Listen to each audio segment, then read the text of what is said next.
Σας καλωσορίζω λοιπόν στις πρώτες ασκήσεις πράξης του μαθήματος Αρχιτεκτονική Ηλεκτρονικών Υπολογιστών 2, στις οποίες σε όλη τη διάρκεια του εξαμήνου θα ασχοληθούμε με την γλώσσα περιγραφής υλικού VHDL. Τι σημαίνει καταρχάς γλώσσα περιγραφής υλικού? Επειδή θα δείτε ότι κάποιες δομές μιας τέτοιας γλώσσας μοιάζουν αρκετά με μια γλώσσα προγραμματισμού, για παράδειγμα, που μπορεί να έχετε συναντήσει στη διάρκεια των σπουδών σας, όπως είναι για παράδειγμα η C ή η Java, πρέπει να ξεκαθαρίσετε στο μυαλό σας μια ειδοποιώ διαφορά μεταξύ αυτών των δύο τρόπων περιγραφής. Σε μια γλώσσα περιγραφής λογισμικού, μια γλώσσα προγραμματισμού, όπως συνήθως τη λέμε, όπως είναι η C, η Java ή πιο μοντέρνες ακόμα γλώσσες, ουσιαστικά περιγράφουμε το τι θέλουμε το λογισμικό να κάνει. Γι' αυτό η αρχική περιγραφή μας μέσω ενός compiler μετατρέπεται σε συμβολική γλώσσα, δηλαδή σε assembly, που η assembly είναι ένα προς ένα αντιστοιχεία με γλώσσα μηχανής. Και τι σημαίνει γλώσσα μηχανής? Ότι τα πάντα έχουν μεταφραστεί σε 0 και 1, που είναι αυτά που μπορούν να αποθηκευτούν και να διαχειριστούν από το υλικό του υπολογιστή μας. Αλλά αυτή τη γλώσσα μηχανής που στο τέλος θα αποθηκευτεί στη μνήμη του υπολογιστή μας, ο επεξεργαστής θα ανακαλεί από αυτή τη μνήμη εντολή προς εντολή κάθε τι που πρέπει να εκτελεστεί, θα το εκτελεί και θα πηγαίνει στην αμέσως επόμενη εντολή. Κατά συνέπεια, μια γλώσσα προγραμματισμού στο τέλος εκτελείται από τον επεξεργαστή του συστήματός μας. Αντίθετα, η γλώσσα περιγραφής υλικού δεν προορίζεται για να περιγράψουμε λογισμικό το οποίο θα αποθηκευθεί στη μνήμη και το οποίο θα εκτελεστεί από έναν επεξεργαστή, από μια κεντρική μονάδα επεξεργασίας. Ο σκοπός που έχει δημιουργηθεί μια γλώσσα περιγραφής υλικού είναι ώστε να περιγράφουμε ψηφιακά κυκλώματα. Και η χρησιμότητα του να περιγράψουμε ψηφιακά κυκλώματα δεν είναι τόσο στο να ξέρουμε από πριν το κύκλωμά μας και απλά να το περιγράψουμε ώστε να κάνουμε για παράδειγμα μία εξομοίωση. Αυτό θα ήταν το λιγότερο, γιατί αν ήδη από πριν γνωρίζεις το κύκλωμά σου, υπήρχαν και άλλοι τρόποι να κάνεις την εξομοίωση. Π.χ. κατευθείαν από το σχηματικό, χωρίς να χρειάζεται να πας σε μια γλώσσα περιγραφής. Η μεγάλη, και το τονίζω αυτό παιδιά, να το έχετε συνέχεια στο μυαλό σας για να καταλάβετε το για ποιο σκοπό μαθαίνουμε γλώσσες περιγραφής υλικού, η μεγάλη χρησιμότητά τους είναι ότι με τη βοήθεια μιας γλώσσας περιγραφής υλικού μπορούμε να περιγράψουμε την συμπεριφορά του κυκλώματος που θέλουμε να αναπτύξουμε χωρίς να το γνωρίζουμε από πριν. Για παράδειγμα, φανταστείτε ότι έχω ένα εξάρτημα που θέλω να αναπτύξω και το οποίο έχει δύο εισόδους χ και ψ και μία έξοδο out. Εγώ χωρίς να γνωρίζω το κύκλωμα στη VHDL θα μπορούσα να πω ότι θέλω η έξοδος out να γίνεται για παράδειγμα ας πούμε για 10 κύκλους ρολογιού, εάν η είσοδος χ είναι 1 για 2 κύκλους ρολογιού και στη συνέχεια η έξοδος ψ γίνει 1 για 5 κύκλους ρολογιού. Καταλαβαίνετε ότι τώρα έκανα μία περιγραφή αρκετά σύνθετη, παίρνοντας ως σημείο αναφορά στο ρολόι του συστήματος, γιατί μίλησα σαν χρόνος στο για πόσους κύκλους ρολογιού θα ήθελα το ένα σήμα να είναι έτσι, το άλλο να είναι αλλιώς και κατά συνέπεια το αποτέλεσμα που είναι η έξοδος να πάρει μία τιμή, χωρίς να έχω πει καθόλου ούτε ποιες πύλες θα χρησιμοποιούνταν, ούτε με ποιο τρόπο θα είχαν διασυνδεθεί, ούτε τίποτα. Ωραία. Περιέγραψα με αυτόν τον τρόπο το τι θα ήθελα να κάνει το κύκλωμά μου. Εφόσον έχω κάνει αυτή την περιγραφή, υπάρχουν ειδικά εργαλεία λογισμικού τα οποία τα έχουν αναπτύξει συγκεκριμένες εταιρείες που φτιάχνουν reconfigurable hardware, κυρίως όπως θα δούμε. Και τι σημαίνει reconfigurable hardware θα το αναλύσω αμέσως μετά. Όπως λοιπόν τα δύο εργαλεία που σας έλεγα νωρίτερα στο διάλειμμα, όπως είναι τη Altera, το Max Plus 2 ή το πιο μοντέρνο εργαλείο της ίδιας εταιρείας, το Quartus 2, τα οποία παίρνουν μια τέτοιου τύπου περιγραφή συμπεριφοράς, επαναλαμβάνω, ψηφιακών κυκλωμάτων και τα οποία κάνουν τη λεγόμενη διαδικασία σύνθεσης. Δηλαδή μόνα τους από τη συμπεριφορά που θα ήθελες να έχει το κύκλωμά σου, πάνε και σου βγάζουν κύκλωμα. Σου βγάζουν πύλες και πώς θα πρέπει αυτές να είναι συνδεδεμένες για να γίνει η δουλειά που θα ήθελες. Και αυτό, παιδιά, αυτή η διαδικασία έχει απαλλάξει σε πολύ μεγάλο βαθμό τους σχεδιαστές ψηφιακών συστημάτων από το να μαντεύουν πώς θα μπορούσαν να φτιάξουν ένα κύκλωμα το οποίο να κάνει ακριβώς τη δουλειά που θέλουν. Οι σχεδιαστές των ψηφιακών κυκλωμάτων πλέον και των ολοκληρωμένων κυκλωμάτων κατ' επέκταση, όταν λέω ολοκληρωμένο κύκλωμα, το έχετε ακούσει στην καθημερινή σας ζωή, περισσότερο με τη λέξη chip. Ένα τσιπάκι δηλαδή. Ο επίσημος όρος είναι ολοκληρωμένο κύκλωμα. Για να σχεδιάσουν λοιπόν ένα ολοκληρωμένο κύκλωμα πλέον, δεν ξεκινάν παίρνοντας πύλες, βάζοντάς τες κοντά-κοντά, διασυνδέοντάς τες όπως κάνατε για παράδειγμα με το Multisim στα μαθήματα του πρώτου έτους, όπου βάζατε εξαρτήματα, τα διασυνδέατε και κάνατε εξομοίωση. Μπορούν να περιγράψουν τη συμπεριφορά του κυκλώματος που θέλουν να κατασκευάσουν και να σχεδιάσουν και να αναλάβει αυτό το εξελιγμένο εργαλείο, όπως για παράδειγμα της Altera αυτά που θα χρησιμοποιήσουμε, το Max Plus 2 και το Quartus 2, το οποίο αναλαμβάνει αυτή τη διαδικασία, το να πάρει περιγραφή με κάποια γλώσσα και να την κάνει κύκλωμα. Παρόλα αυτά, σε πρώτο στάδιο, όπως θα δείτε, θα συναντήσουμε και περιπτώσεις περιγραφής έτοιμων κυκλωμάτων που τα γνωρίζουμε από πριν και απλά θέλουμε να τα περιγράψουμε και με τη βοήθεια γλώσσας περιγραφής υλικού. Σε αυτή την περίπτωση, αν γνωρίζουμε ήδη το κύκλωμα, η περιγραφή της VHDL δεν λέγεται behavioral, δηλαδή περιγραφή συμπεριφοράς, αλλά λέγεται structural, δηλαδή περιγραφή δομής. Δεν είναι τόσο χρήσιμο όσο η περιγραφή συμπεριφοράς, αλλά σε πρώτο στάδιο θα το χρησιμοποιήσουμε και αυτό για να κάνουμε μία εισαγωγή στη γλώσσα περιγραφής υλικού και στις δομές της.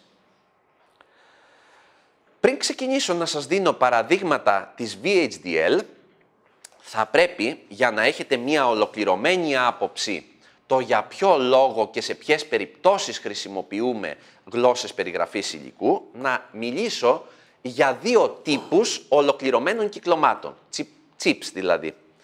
Ο ένας τύπος είναι τα ASICs και ο άλλος είναι το Reconfigurable Hardware.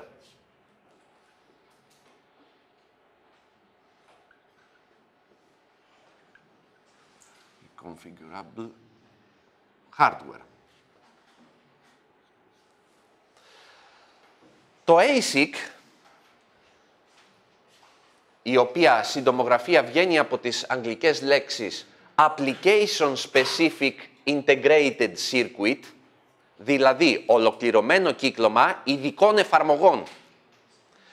Είναι ένα τσιπάκι το οποίο έχει σχεδιαστεί ειδικά για μια εφαρμογή, επειδή προφανώς δεν υπήρχε κάτι έτοιμο αντίστοιχο στο εμπόριο, και η εταιρεία που το σχεδίασε μπορεί να στείλει την φυσική μάσκα, όπως ονομάζεται, το τελικό στάδιο της σχεδίασης, που φαίνεται ακριβώς τα τρανζίστορ πώς έχουν τοποθετηθεί και πώς θα κατασκευαστούν πάνω στην πλάκα πυρητίου, ποιες διασυνδέσεις θα υπάρξουν και όλες αυτές οι λεπτομέρειες.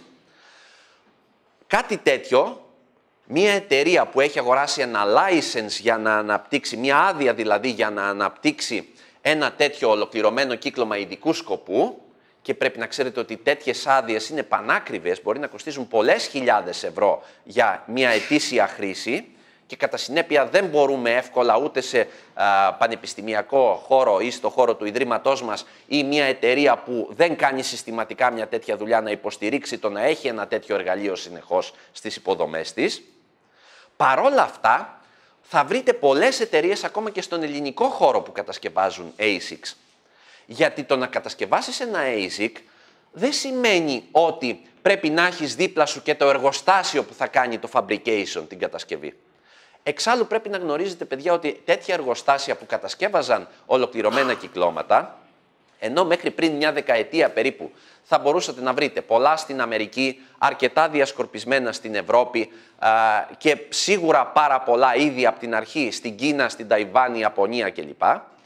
Τώρα πλέον όλα σχεδόν τα εργοστάσια κατασκευής ολοκληρωμένων κυκλωμάτων έχουν συγκεντρωθεί στην Άπο Ανατολή. Ταϊβάν, Κίνα και η Ιαπωνία. Η Ιαπωνία λιγότερο. Ταϊβάν και Κίνα. Ίσως και η Ινδία κάποια. Η Ευρώπη, λόγω κόστους, έχει κλείσει όλα αυτά τα εργοστάσια. Το ίδιο και η Αμερική. Παρόλα αυτά, το εργοστάσιο αυτό που κάνει είναι φασόν να μπορέσει να βγάλει το τσιπάκι. Η προστιθέμενη αξία του να σχεδιάσεις το τσιπ δεν σημαίνει ότι πρέπει να γίνει αναγκαστικά στην Κίνα ή στην Ταϊβάν, μπορεί να γίνει και στην Ελλάδα. Και σαν επαγγελματική διέξοδο σας το λέω αυτό, ότι μη σας φοβίζει το ότι εγώ γιατί να ειδικευθώ, ας πούμε, για παράδειγμα, στο να μάθω να σχεδιάζω ολοκληρωμένα κυκλώματα. Πού θα βρω τέτοια δουλειά στην Ελλάδα? Θα πρότεινα, για όσους έχουν κάποια τέτοια ανησυχία στο ότι μου αρέσει σαν αντικείμενο να ασχοληθώ με αυτό το πράγμα, αλλά δεν ξέρω αν θα βρίσκα δουλειά στην Ελλάδα, να επισκεφτείτε τον σχηματισμό cluster στα αγγλικά, κοράλια. Στο κοράλια θα βρείτε 3 υποσχηματισμούς. Το MI cluster, το SI cluster και το GI cluster. Στο GI cluster, ξεκινώ από τα πιο άσχετα με αυτό το μάθημα, θα βρείτε εταιρείες στον ελληνικό χώρο που ασχολούνται με gaming, με τη σχεδίαση παιχνιδιών και κατά συνέπεια προχωρημένου τύπου λογισμικού. Στο SI cluster, που έχει σχέση και με αυτά που κάνουμε εδώ, θα βρείτε εταιρείες που ασχολούνται με διαστημική τεχνολογία και συνεργάζονται με την ESA, την Ευρωπαϊκή Εταιρεία Διαστήματος. Και κάνουν είτε λογισμικό, είτε αναπτύσσουν ολοκληρωμένα κυκλώματα ή hardware γενικά για τέτοιου τύπου εφαρμογές. Και στο MI cluster, που βγαίνει από τη λέξη micro ή nano τεχνολογίας εταιρείες, θα βρείτε εταιρείες που σχεδιάζουν ολοκληρωμένα κυκλώματα και embedded συστήματα, δηλαδή κυρίως υλικό, για τέτοιου τύπου, για διάφορες εφαρμογές, ας μην το εστιάσουμε σε εφαρμογές, κυρίως όμως κατασκευάζουν υλικό. Το Κοράλια ξεκίνησε από το επιστημονικό πάρκο της Πάτρας, τώρα βρίσκεται τα κεντρικά του, τα headquarters βρίσκονται στο Μαρούσι, στην Αθήνα, και έχει εταιρείες από όλη την Ελλάδα που έχουν ενταχθεί σε αυτό το κλάστερ, ώστε να μπορούν να συνεργάζονται εύκολα μεταξύ τους και να προωθείται η δουλειά τους πιο εύκολα προς το εξωτερικό. Γιατί ανέφερα αυτόν εδώ τον σχηματισμό? Για να σας δείξω ότι το hardware δεν είναι μία δουλειά που αν θες να την κάνεις πρέπει να φύγεις από την Ελλάδα. Φυσικά, έτσι όπως είναι τα πράγματα με την κρίση τώρα, καταλαβαίνετε ότι όλες οι δουλειές έχουν δυσκολίες και πουθενά δεν υπάρχει προσφορά μεγάλη. Αλλά το αναφέρω με την έννοια ότι αν κάποια στιγμή καταφέρουμε και ξεπεράσουμε την περίοδο κρίσης, ότι θα υπάρχουν, όπως υπήρχαν και προ-κρίσης, διέξοδοι επαγγελματικοί ακόμα και για hardware στην Ελλάδα. Αφήνουμε λοιπόν το κομμάτι του τι επαγγελματικές διεξόδους θα μπορούσατε να έχετε σχεδιάζοντας hardware και επανέρχομαι πίσω στο ASIC. Για να σχεδιάσουμε ASICs, εξαρτάται πρώτα απ' όλα αν τα ASICs μας, το συγκεκριμένο ολοκληρωμένο κύκλωμα που σχεδιάζουμε, είναι αναλογικό κύκλωμα ή ψηφιακό κύκλωμα. Εάν είναι αναλογικό κύκλωμα, δεν υπάρχουν πολλές επιλογές, παιδιά. Το έχουμε σχεδιάσει σε επίπεδο σχηματικού, δηλαδή έχουμε πάρει τρανζίστορ, έχουμε πάρει τελεστικούς ενισχυτές, πυκνοτές, ποινία, οτιδήποτε άλλο χρειάζεται. Έχουμε σχεδιάσει με αυτόν τον τρόπο το κύκλωμα, το έχουμε εξομοιώσει και μετά αυτά τα εξαρτήματα, όσα χωράν και όσα μπορούν να υλοποιηθούν μέσα στο ολοκληρωμένο κύκλωμα, τα έχουμε βάλει και έχουμε προχωρήσει σε ένα δεύτερο επίπεδο που είναι ο σχεδιασμός της μάσκας. layout όπως λέγεται στα αγγλικά. Κάνεις έναν αρχικό γενικό σχεδιασμό υψηλού επίπεδου με τα εξαρτήματά σου, αφού δεις ότι μάλλον δουλεύει όπως θες το κύκλωμά σου, μετά το μετατρέπεις σε φυσικό επίπεδο, όπου παίρνεις τα τρανζίστορ με τις πραγματικές διαστάσεις που θα κατασκευαστούν στο ολοκληρωμένο κύκλωμα, τα τοποθετείς ακριβώς όπως θα τα κατασκευάσει το εργοστάσιο και μετά υπάρχει ένα δεύτερο στάδιο όπου γίνεται η λεγόμενη post-layout εξομοίωση, δηλαδή εξομοίωση σε επίπεδο φυσικής μάσκας. Έχει διαφορά η εξομοίωση σε επίπεδο φυσικής μάσκας από την αρχική σου? Ναι. Γιατί? Τι έχει μπει στη μέση? Το σύστημα έχει κάνει μία εκτίμηση παρασιτικών μεγεθών που έχουν υπησέλθει στο σχεδιασμό.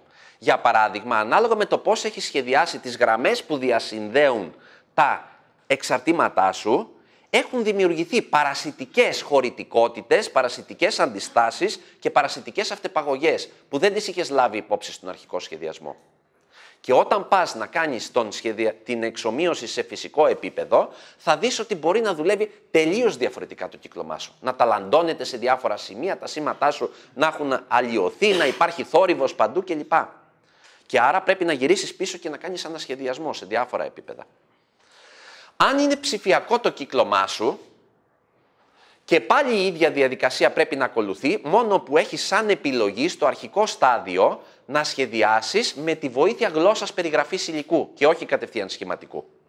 Και να αναλάβει κάποιο synthesizer πάλι να πάρει την VHDL ή τη Verilog HDL σου και να την κάνει κύκλωμα. Και μετά να πας στο φυσικό επίπεδο και να τα τοποθετήσεις εσύ όπως θες για να ελαχιστοποιήσεις τα παρασιτικά μεγέθη. Σχεδίασες το ASIC, το κατασκεύασες. Πρέπει να ξέρετε ότι για ένα επίπεδο πρωτοτυποποίησης, για να κατασκευαστούν για παράδειγμα 30 ολοκληρωμένα κυκλώματα που στο εργαστήριο θα τα πάρεις και θα τα δοκιμάσεις να δεις αν δουλεύει σωστά το σύστημα, μπορεί να κοστίσει και με ακαδημαϊκές τιμές, όχι τιμές για εταιρείες, γύρω στις 20 με 30.000 ευρώ για να γίνει μια τέτοια κατασκευή από ένα εργοστάσιο. Καταλαβαίνετε ότι αν έχει γίνει λάθος, όλα τα πρωτότυπα είναι για πέταμα και όλο το κόστος έχει χαθεί. Και αν αυτό το επαναλάβεις 2-3 φορές και συνεχίζουν να έχουν πρόβλημα αυτά που σχεδιάζεις, έχουν φύγει κάμια εκατοστή ευρώ περίπου, χιλιάδες ευρώ εννοώ, έτσι, χωρίς και έχει κλείσει και η εταιρεία. Έχεις βάλει την εταιρεία μέσα, αν έχεις κάνει τόσο λανθασμένο σχεδιασμό. Για τον λόγο αυτό υπάρχει το reconfigurable hardware. Αν το μεταφράσουμε, θα μπορούσαμε να το πούμε επαναδιαμορφώσιμο υλικό. Τι είναι το επαναδιαμορφώσιμο υλικό? Που στη μοντέρνα εκδοχή του θα το συναντήσετε ως FPGAs. Field Programmable Gate Arrays. Βγαίνουν αυτές οι λέξεις. Τι είναι οι FPGAs λοιπόν? Είναι τσιπάκια, είναι ολοκληρωμένα κυκλώματα που μέσα τους έχουν χιλιάδες, εκατομμύρια πύλες και κάποια έτοιμα δομικά blocks, πιο σύνθετα από πύλες, όπως για παράδειγμα μετρητές, συριακούς διάβλους και κάποια τέτοια πράγματα. Ακόμα και ολόκληρους επεξεργαστές μπορεί να έχουν μέσα, οι οποίοι όμως είναι κατά βάση ασύνδετοι. Δεν έχουν συνδεθεί δηλαδή μεταξύ τους. Γράφοντας λοιπόν VHDL ή Verilog HDL σε ψηλό επίπεδο για να περιγράψεις το σύστημά σου ή ακόμα και περιγράφοντας το κύκλωμά σου με σχηματικό, αν το ξέρεις ήδη εκ των προτέρων, αναλαμβάνει το σύστημα να μεταφέρει αυτή τη γενική περιγραφή που έχεις κάνει αρχικά στο τσιπάκι, διασυνδέοντας κατάλληλα τις ασύνδετες πύλες. Και έτσι φτιάχνεται το κύκλωμά σου. Δεν σου αρέσει ή βλέπεις την πορεία ότι με τον τρόπο που σχεδίασες το κύκλωμα δεν δουλεύει όπως θα ήθελες, π.χ. δεν πετυχαίνει τις ταχύτητες που θα ήθελες. Χωρίς να είναι για πέταμα το reconfigurable hardware, το τσιπάκι της FPGA δηλαδή, ξαναδιαμορφώνεις ή ξαναπεριγράφεις το σύστημά σου λίγο διαφορετικά και ξαναδοκιμάζεις. Κατά συνέπεια, για επίπεδο πρωτοτυποποίησης, οι FPGAs είναι ιδανικές, γιατί δεν έχεις ξοδέψει χρήματα. Δεν αχρηστεύεται το υλικό σου. Μπορείς να δοκιμάσεις τα κυκλώματά σου χωρίς να έχεις κατασκευάσει και να έχεις πετάξει κάποιο λανθασμένο, κάποιο ολοκληρωμένο κύκλωμα που δουλεύει λάθος, εν πάση περιπτώσει. Θα πει κάποιος, και για ποιο λόγο δεν χρησιμοποιούμε FPGAs και για την παραγωγή και να πετάξουμε τελείως τα ASIC που είναι one time η χρήση τους και μετά, αν δεν δουλεύει σωστά, είναι για πέταμα. Η απάντηση είναι το κόστος, παιδιά. Αν δουλεύει σωστά το ASIC, σε μαζική παραγωγή, όταν κατασκευάσεις εκατομμύρια τέτοια ολοκληρωμένα κυκλώματα, το κόστος τους μπορεί να πέσει γύρω σε λίγα ευρώ. Από 1-2 ευρώ ή και ακόμα λιγότερα μέχρι κάποιες δεκάδες ευρώ, αν πρόκειται για πάρα πολύ σύνθετο κύκλωμα. Αντίθετα, μία FPGA, εξελιγμένη FPGA, μπορεί να κοστίζει αρκετές εκατοντάδες ευρώ. Άρα δεν είναι για μαζική παραγωγή να χρησιμοποιήσεις FPGA. Είναι για επίπεδο κυρίως πρωτοτυποποίησης, δηλαδή όταν είσαι στα πρώτα στάδια του σχεδιασμού χρησιμοποιείς FPGAs. Εμείς εδώ, η σχεδίαση, η VHDL που θα κάνουμε, χρησιμοποιεί εργαλεία που απευθύνονται για configuration μιας FPGA. Και γι' αυτό θα δείτε ότι όταν πάμε να κάνουμε μία εξομοίωση ή κάτι τέτοιο, μας ζητάει για ποιο μοντέλο FPGA, για παράδειγμα, απευθύνεις το σχεδιασμό σου, ώστε η εξομοίωση να λάβει υπόψη όλους τους απαραίτητους χρονισμούς που χρειάζονται. Νομίζω ότι είπα αρκετά εισαγωγικά για να καταλάβετε ίσως τη χρησιμότητα του για ποιο λόγο θα μπούμε στη διαδικασία να μάθουμε την μία από τις δύο πιο δημοφιλείς γλώσσες περιγραφής υλικού, που είναι η VHDL η μία και η Verilog HDL η άλλη. Μην με ρωτήσετε γιατί διαλέξαμε τη VHDL και γιατί όχι την Verilog. Θα μπορούσαμε εισάξια να διαλέξουμε και τις δύο. Περίπου έχουν 50% μερίδιο στην αγορά, επομένως όποια να μάθετε είστε μέσα στο 50%. Το άλλο 50% μαθαίνετε εύκολα, γιατί αν έχετε καταλάβει την αρχή λειτουργίας, είναι εύκολο να μεταβείς από τη μία γλώσσα στην άλλη. Όπως επίσης και μη με ρωτήσετε για ποιο λόγο έχουμε επιλέξει αναπτυξιακά συστήματα της Altera, που είναι η εταιρεία που έχει σχεδιάσει τα δύο πακέτα λογισμικού που θα χρησιμοποιήσουμε. Η άλλη μεγάλη εταιρεία του χώρου είναι η Xilinx. Θα μπορούσαμε το ίδιο να έχουμε πάει εκεί. Μία από τις δύο έπρεπε να διαλέξουμε. Είχαμε κάποιο εξοπλισμό και κάποιο υλικό ήδη έτοιμο για την Altera και γι' αυτό το λόγο και μόνο έχουμε διαλέξει αυτής της εταιρείας τα εργαλεία. Επιστρέφω λοιπόν στην VHDL, που είναι μία γλώσσα περιγραφής υλικού, και στις διαφορές της από μία γλώσσα προγραμματισμού, για παράδειγμα. Το υλικό, για να το περιγράψουμε, παιδιά, εν γέννη έχει μία πολύ μεγάλη ειδοποιώ διαφορά από το λογισμικό.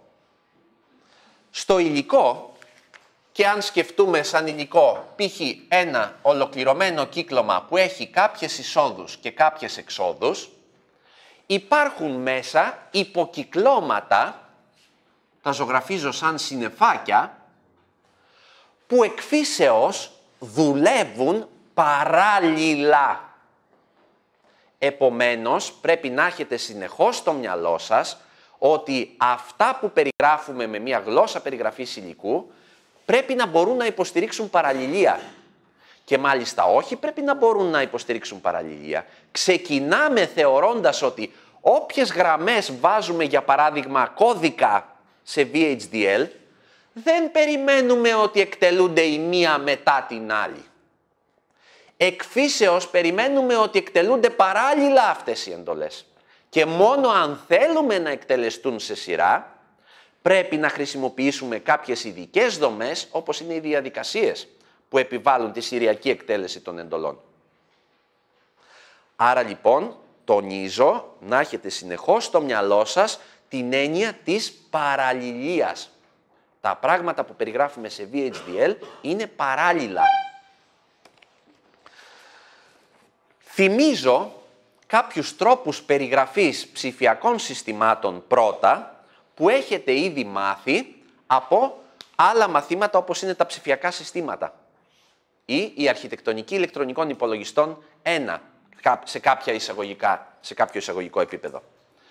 Έστω λοιπόν ότι έχω ένα σύστημα σαν αυτό εδώ, που όμως έχει στην απλούστερη περίπτωση μία είσοδο, δύο εισόδους, ας τις πούμε χ, ψ, και μία έξοδο, out ή F θα μπορούσαμε να την πούμε. Και γι' αυτό το σύστημα, ο πιο βολικός τρόπος να ξεκινήσουμε την περιγραφή του είναι χρησιμοποιώντας τον λεγόμενο πίνακα αληθείας. Ο πίνακας αληθείας χρησιμοποιείται κατά βάση και μπορεί να περιγράψει με απόλυτη ακρίβεια κατά βάση συνδυαστικά κυκλώματα.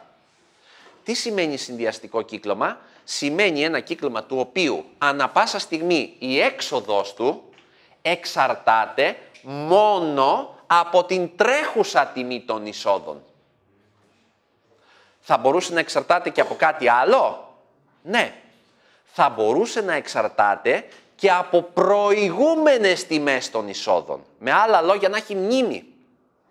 Εάν έχει μνήμη, τότε δεν λέγεται συνδυαστικό το κύκλωμα, λέγεται ακολουθιακό, sequential. Ενώ το συνδυαστικό στα αγγλικά, combinational ή combinatorial, ένα από τα δύο, δεν θυμάμαι ακριβώς ποιος όρος χρησιμοποιείται. Ας πάρουμε λοιπόν ένα συνδυαστικό κύκλωμα τέτοιο. Πολύ απλό. Και ας φτιάξουμε τον πίνακα αληθείας του. Τι σημαίνει πίνακας αληθείας? Σημαίνει ότι για τις εισόδους μου πρέπει να πάρω όλους τους δυνατούς συνδυασμούς. Πώς βρίσκουμε όλους τους δυνατούς συνδυασμούς? Πρέπει να είστε πλέον, έχοντας κάνει τα μαθήματα των πιθανοτήτων και της συνδυαστικής και έχοντας ξανασυναντήσει παρόμοιο πρόβλημα σε άλλα μαθήματα, πρέπει να έχετε μάθει, παιδιά, τη βασική αρχή της συνδυαστικής. Ότι αν έχω νη εισόδους στη γενική περίπτωση και κάθε είσοδος μπορεί να έχει δύο καταστάσεις. Πράγματι, το χ μπορεί να είναι 0 ή 1 και το ψ δύο καταστάσεις, 0 ή 1. Τότε, ο αριθμός των συνδυασμών που μπορώ να κάνω με αυτές τις εισόδους είναι το πλήθος των καταστάσεων, στη συγκεκριμένη περίπτωση 2, υψωμένο στη δύναμη του πόσες εισόδους έχω. Και αυτό μπορείτε να το επεκτείνετε ή μάλλον να το ξεκινήσετε από την καθημερινότητά σας. Πηγαίνετε στο εστιατόριο, για παράδειγμα, και σας λέει ότι για ορεκτικό έχεις 3 επιλογές. Μία από τις 3 θα διαλέξεις. Για κυρίως γεύμα έχεις 2 επιλογές. Μία από τις 2 θα διαλέξεις. Και για σαλάτα έχεις άλλες 2 επιλογές. Για να βρεις πόσα διαφορετικούς συνδυασμούς μενού μπορεί να φτιάξεις για να φας στο εστιατόριο, λες, έχω 3 επιλογές για ορεκτικό, επί 2 επιλογές για κύριο γεύμα, επί 2 επιλογές για σαλάτα. Τα πολλαπλασιάζω όλα αυτά μαζί. 2 ή 3, 6, 2 ή 6, 12. Και να το αποτέλεσμα, παιδιά. Αυτό το πράγμα γίνεται και όταν πάμε να δουλέψουμε με ψηφιακές τιμές. Έχω 2 τιμές για το κάθε ένα, άρα για την πρώτη είσοδο έχω 2, επί 2 επιλογές για τη δεύτερη, αν είχα κι άλλες εισόδους, επί όσες εισόδους είχα, και τελικά το αποτέλεσμα είναι 2 εις την νη, αν το πλήθος αυτών των 2 είναι νη. Να πώς βγαίνει αυτό το πράγμα. Και αυτό πρέπει να το έχετε πλέον, ελπίζω, συνηθίσει, γιατί μας χρειάζεται συνεχώς από ένα σημείο και μετά. Το να ψάχνουμε να βρούμε πόσους συνδυασμούς μπορούμε να φτιάξουμε αν έχουμε νη διαδικά ψηφία ή νη σήματα που είναι διαδικές οι τιμές τους. Εδώ λοιπόν έχουμε 2 εισόδους, 2 στο τετράγωνο συνδυασμούς μπορούμε να φτιάξουμε. Τους συνδυασμούς σε έναν πίνακα αληθείας τους αναγράφουμε με τη σειρά, σαν να μετράμε στο διαδικό σύστημα, ώστε να μπορεί να τους διαβάσει και ένας ταλέπορος στη συνέχεια. Αν τα βάλετε ανακατωμένα όπως σας έρθουν, θα αναγκάσετε εμένα που βαθμολογώ το γραπτό σας ή κάποιον άλλον συνάδελφό σας σε επίπεδο μιας εταιρείας που πρέπει να συνεννοηθείτε, να ψάχνει και να αναδιατάσει τους συνδυασμούς για να δει αν τους έχετε βγάλει σωστά ή όχι.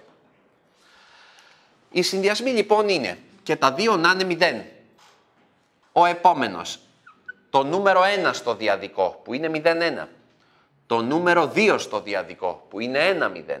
Και το νούμερο 3 στο διαδικό που είναι 1,1. Βγάλαμε τους συνδυασμούς στην είσοδο. Για να περιγράψουμε το σύστημά μας, το λογικό είναι να αναρωτηθούμε μετά και να πούμε αν και τα 2 και οι 2 είσοδοι, και το χ και το ψ, είναι και τα 2 0, πώς θα ήθελα να συμπεριφέρεται η έξοδός μου, τι θα ήθελα να βγάζει. Το τι θα ήθελα να βγάζει εξαρτάται προφανώς από την εφαρμογή. Εγώ πρέπει σαν σχεδιαστής να κάτσω να το σκεφτώ και να πω στο 0,0 θα ήθελα να μου βγάζει 0. Πάρω έναν άλλο μαρκαδόρο γιατί αυτός μάλλον τελειώνει.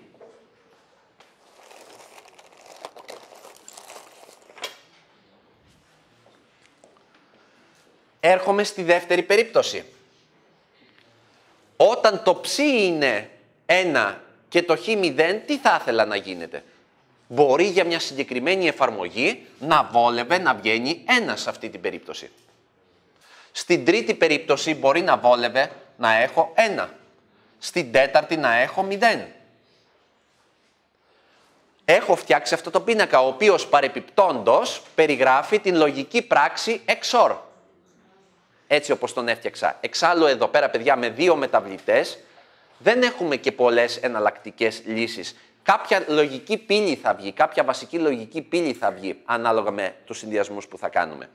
Αλλά εγώ δεν θέλω να το συνδυάσετε απαραίτητα με την XOR τώρα, αλλά γενικότερα ότι έστω ότι θέλαμε ένα σύστημα να δουλεύει έτσι η έξοδος και να βγάζει αυτές τις τιμές για τις συγκεκριμένες εισόδους.